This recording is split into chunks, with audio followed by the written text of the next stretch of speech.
Please welcome from CJ Affiliate Enterprise Business Development Director Gabrielle Hess and Account Director Tom Salisbury Hunter.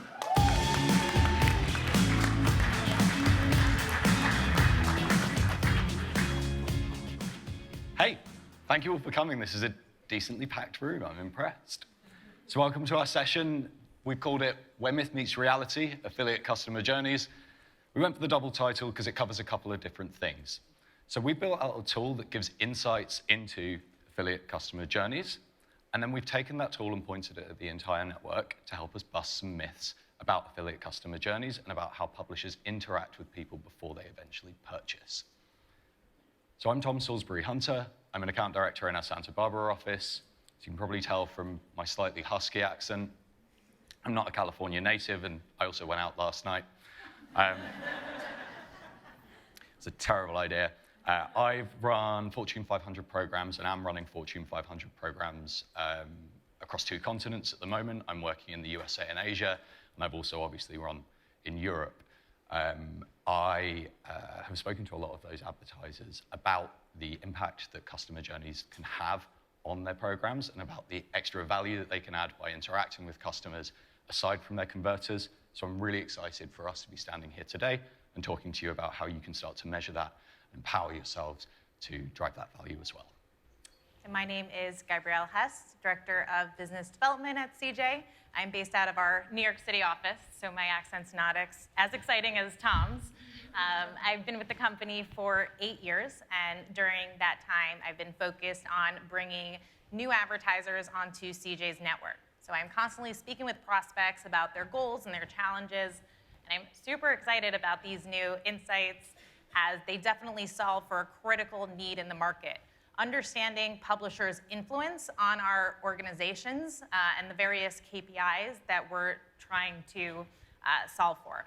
So, what are we going to be discussing with you today? First and foremost, we're going to go through what these journey reports actually do.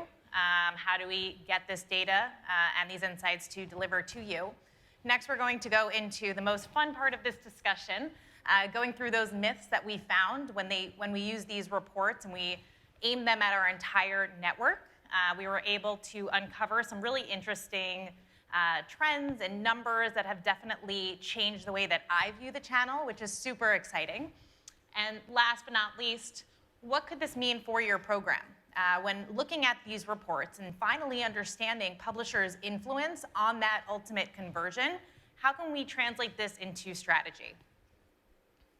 So, before we go into what these affiliate customer journey reports do, we first have to understand the traditional affiliate view, which I think we all know, but I'm going to take a second just to remind everybody.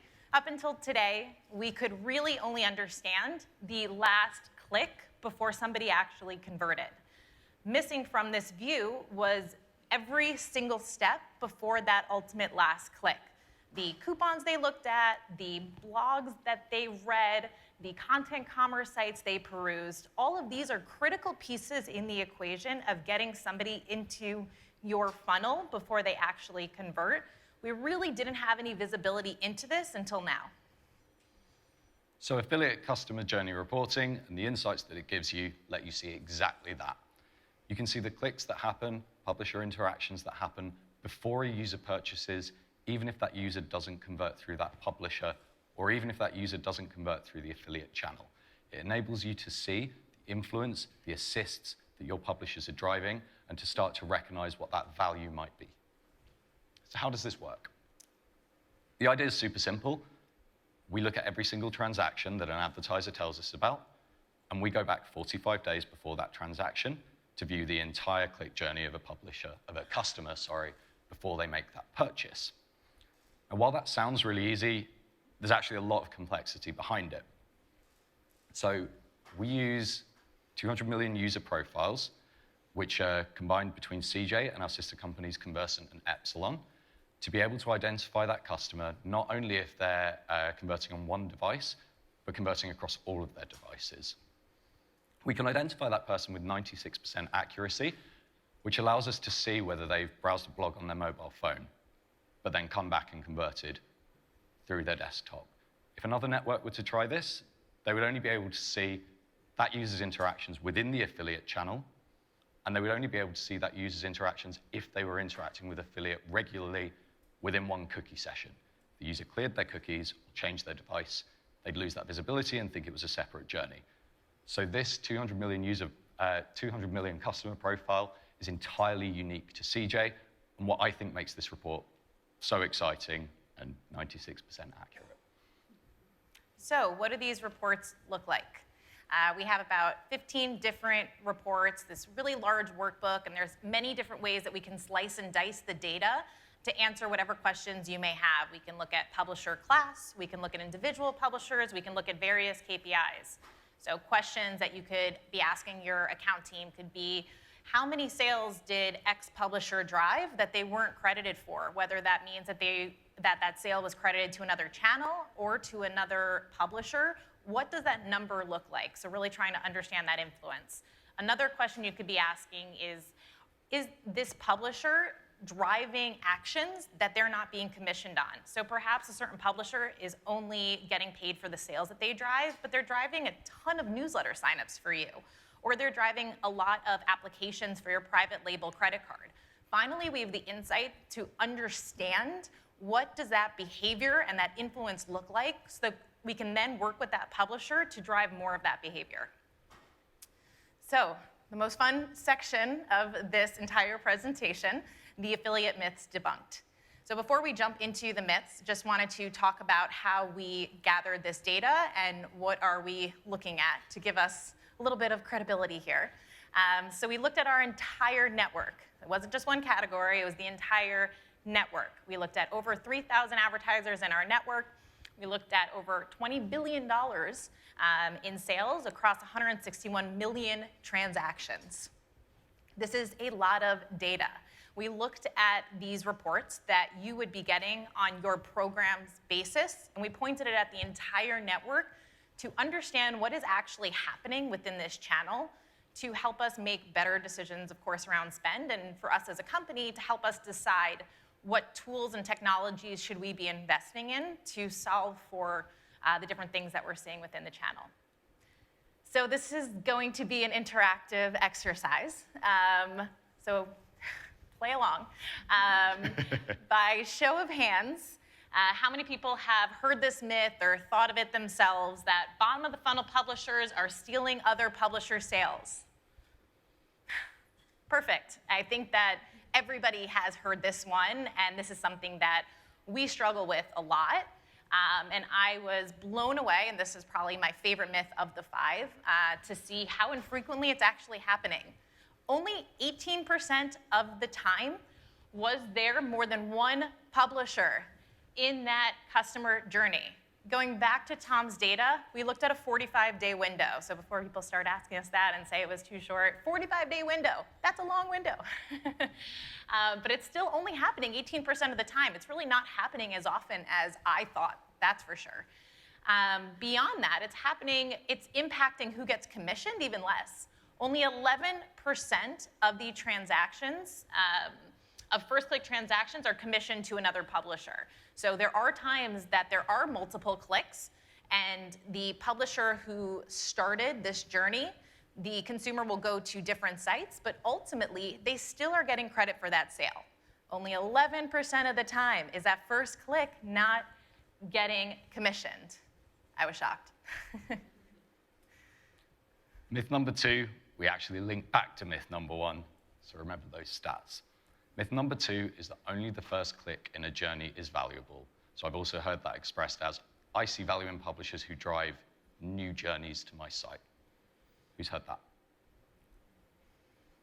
A few less, and we expected that.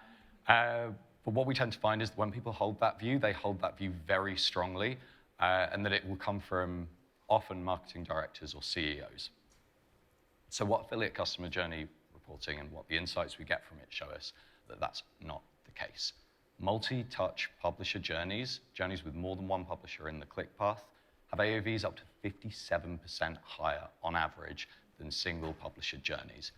Taking a journey that has one click in it and adding one extra publisher click will add you 6% more revenue on average for that one click to the sale that resolves from that journey. So if you think about those 11% of the time that Gabrielle was speaking about, where there is a publisher overwriting another publisher's sales, I would stop thinking of that as a publisher stealing another publisher's sale and start looking at that as an interaction between two parties that are driving up the overall revenue that are coming through that customer in the end. Multi-touch journeys are fundamentally valuable, again, across $20 billion of revenue across a lot of different data. Okay, myth number 3 is some publisher types drive influence while others drive sales. I've heard that as there are top of funnel publishers and there are bottom of funnel publishers. Who's heard that? Good. So I'm going to take a very quick break and call back from the stats just to help you understand the next slide a little bit. Do you want to move over? So we have assisters and we have converters, right? We know that they exist in an individual journey. Who was here for Abby's talk yesterday? Great. She spoke about being the top goal scorer of all time across men's and women's football, which is awesome. She also spoke about how she needed people to help her by passing the ball to her, by helping her train, by doing whatever else. I think even I've thought about affiliate in that way before, that you have your strikers and you have your midfielders. And that's not what we see. When we look at every single publisher type, they're doing both jobs on a regular basis. Sub-affiliate networks are about 50-50. Social sites are about 42% of the time they're assisting, they're passing, but about 58% of the time they're striking. But even if you look at the bottom there, at incentive, more than 1 in 5 of their interactions resolves as an assist. And they're actually the biggest volume driver of assists on our entire network. Every single publisher type functions across the funnel. They're not just converters, they're not just introducers. Myth number 4, who has heard or who within their own program has all of their publishers on the exact same cookie window? Few hands, but probably 90% of our network have the exact same cookie window for all of their publishers, regardless of publisher type. And looking at the data, this is absolutely something that we should be taking a look at and considering to change. So when looking at the data, we see that 20 days is the average last click to sale time for content referred transactions. I was speaking with an advertiser, and she was really disappointed because she had put a lot of time and effort into a content campaign that she was excited about, that drove a ton of clicks, and she didn't see really any sales. Having prepared for today's discussion, I asked her what her cookie window was for this campaign, and she said 1 day. I suggested that perhaps a lot of sales were actually happening and that her campaign was a huge success and she shouldn't be so hard on herself, but that all of these were, or some of these, were falling outside of that cookie window, so she wasn't actually able to see it. I suggested that for her next campaign that she try a 30-day referral period for her next content campaign. But what's really exciting for me with these new tools is that you can actually have the data you need to make those decisions before you give out a referral window to a specific publisher. And as Tom mentioned, just because somebody is a content publisher doesn't mean that they necessarily deserve a longer window. So applying rules, blanket rules to certain publisher classes perhaps should be looked at differently. And now we have the data and the insights to empower you to really make those decisions for your business.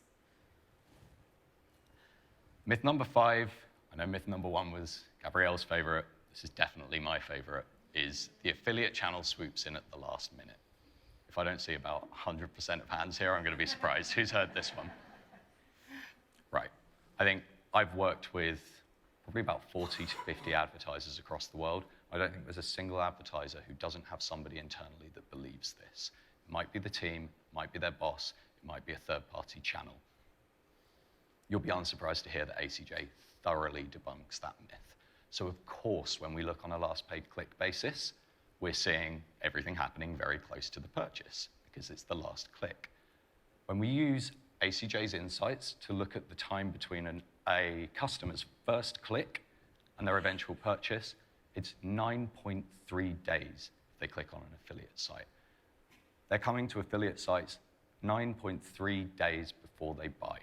Affiliate serves as a fundamental part of the research path for customers on average, and we've just lacked the means to see that in the past. And not only that, affiliates filling the funnel for your other channels. So 26%, over 1 in 4 of the total assists that we see on the network, resolve through another channel. We actually take this a step further because I couldn't resist drilling into this data. We looked at it by publisher type. This is my favorite stat. This one contains my absolute favorite stat. So when somebody starts their affiliate journey through a social site, it's 12 days before they eventually purchase. For a sub-affiliate network, it's 11 days. For incentive sites, it's also 11 days. I was mind blown by this one. People are starting their journeys on incentive sites, and they are serving as part of the consideration phase for customers, not just coming in at the last minute and serving as an extra 2% on your purchase. Again, that's on average across our entire network, across a huge volume of transactions. And again, as with the other slide that looked like this, even the guys at the bottom are doing a fantastic job. Search is at 5 days, content's at 6 days. Content's actually lower than I thought, and I had to readjust myself because at first I was like, wow, content's doing really badly, but it's still 6 days before somebody makes a purchase. Affiliate is a research channel, and ACJ now allows us to see that and to measure that, and empowers us to take that knowledge and to start applying it to our program differently. So how do we do that? I'm going to do the switch because I talk for ages here. How do we translate it into strategy? We now know that more influence means more revenue. We know that 83% of journeys, 82% of journeys, only have one publisher in the click path. But we know that journeys with multiple publishers in the click path have AOVs up to 57% higher. We know that every single publisher type is capable of driving both assists and conversions. And we know that every single publisher type is taking at least, or is interacting with customers at least 5 days, 9.3 days on average, up to 12 days on average, before the user eventually converts. So what I'd suggest is testing out whether driving more assists, more multi-click journeys, drives up your AOV, just like it does for the entire network. Now you can use ACJ to start to measure the volume of assists that you're seeing from each individual publisher. And you can see who's great at driving those for your program, driving those multi-touch journeys. You can then work with that publisher, and you should work with your team as well, to understand the kind of job that they're doing. Are they introducing a customer to your brand? Are they helping them to decide on a specific product, or helping them to decide which merchandiser, which advertiser they're going to purchase through? Or are they the really important publishers that drive your user to actually convert? And I'm going to pause on that for a second as well. Just because we talk about assists here and the usefulness of assists doesn't mean you should take your eye off the ball with converters. They're the guys that are actually driving sales for your program and ensuring that maybes turn into yeses. So once you've used ACJ to start to look at who are great at assisting, who are great at converting, once you've worked with those publishers to identify what their job might be, you can test out increasing your investment and see whether you get more assists, more revenue that drops out the bottom of the funnel. If they're really good at introducing people to your brand by newsletters, by homepage placements, by big, splashy activity that gets you in front of customers that haven't thought about you before or haven't thought about you recently. If they're the kind of publishers that help somebody to decide which product they're going to buy and start pushing them down the funnel. Invest in product recommendations. Get them to put really rich content out there. Get the products that you want your customers to know about and you want your customers to buy in front of them, regardless of whether you're looking for a conversion from that publisher or not. And again, if they're the publishers who are driving users to actually convert, that is also great.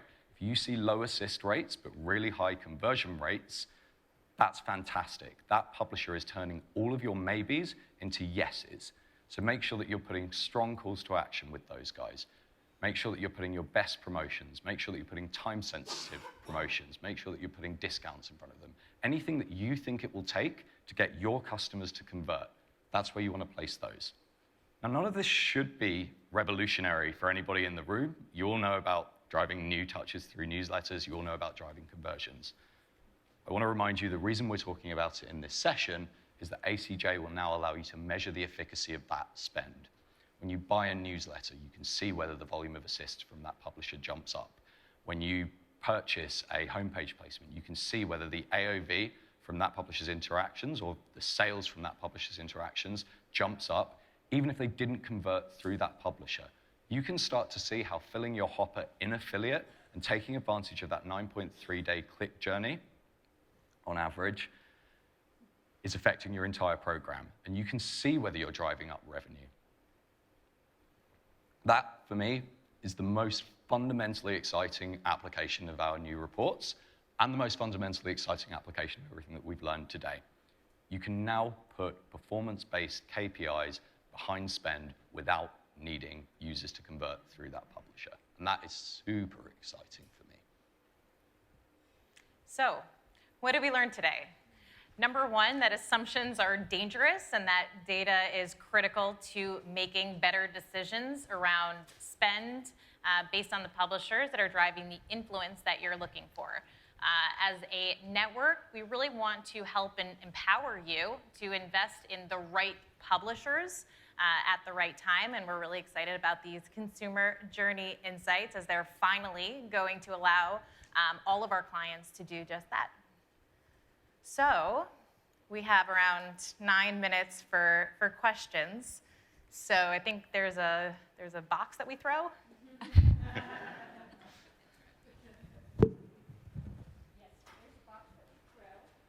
Possible mic, so if you have a question, raise your hand. I will toss this to you. You need to just speak into the X here, and then when you're done, you toss it to the next person. Hi. So I'm trying to get to the bottom of whether it's correlation or causation. Multiple touch points within the affiliate channel and also with all marketing channels always indicates or points to higher AOV. So, and maybe we don't have the answer to this, but I think that the conversation ultimately leads to, is this just indicating higher intent and therefore you are going to get a higher basket amount, or are we actually causing this behavior? That's a fantastic question. And I spoke to Josh about this, who built out these reports for a long time. Yeah, giving Josh a mic. I'm good on this. Oh, you want to do it?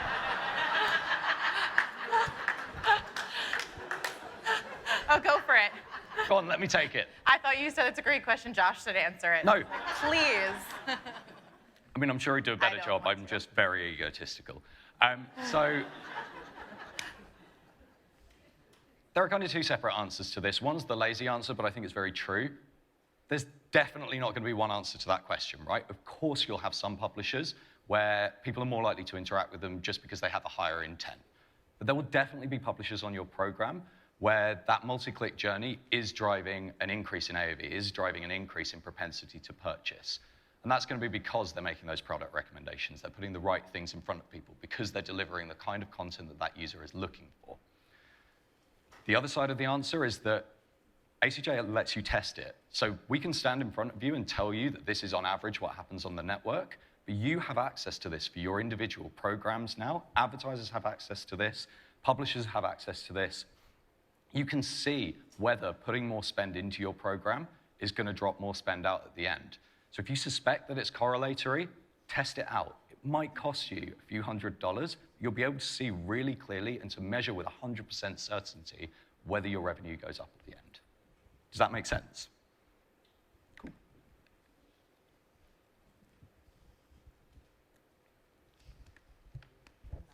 Box feels aggressive. Is there going to be a way for us to measure the weight of the influence of each publisher? With this set of reporting, no. I don't know if you were in the previous session, but that's a lot more of what Josh and Haley's previous session on incrementality was doing. So this right now shows you that a click occurred, right? It doesn't show you the increase in the likelihood of conversion. It doesn't show you the increase in the revenue that kind of comes from that single click. We do have a separate set of reporting, insights, whatever we want to call them, that we're working on at the moment, that move more towards that and towards, I guess, attributing value rather than just going for the full performance-based KPI factual value that ACJ shows you. We have a question that came in through the app. Can publishers see their assists and assist revenue? Yeah. That's pretty much it. So this is aggregated at the advertiser level at the moment, but if you're a publisher and you want to see data for any one of your individual advertisers, or if you do want to see aggregated data across advertisers, work with your publisher teams. They can either log into the reports and pull it themselves, or they'll be able to pull something by working with the data science team. And our goal is to bring all of this into insights. So for now, it is available via your account teams, but we want to give you guys the ability to look at this yourself at any time, and that's cool. More questions? Nothing? Cool. Okay, we're out of time here, so thank you very much, Gabrielle and Tom, for your wonderful information. Thanks, everyone.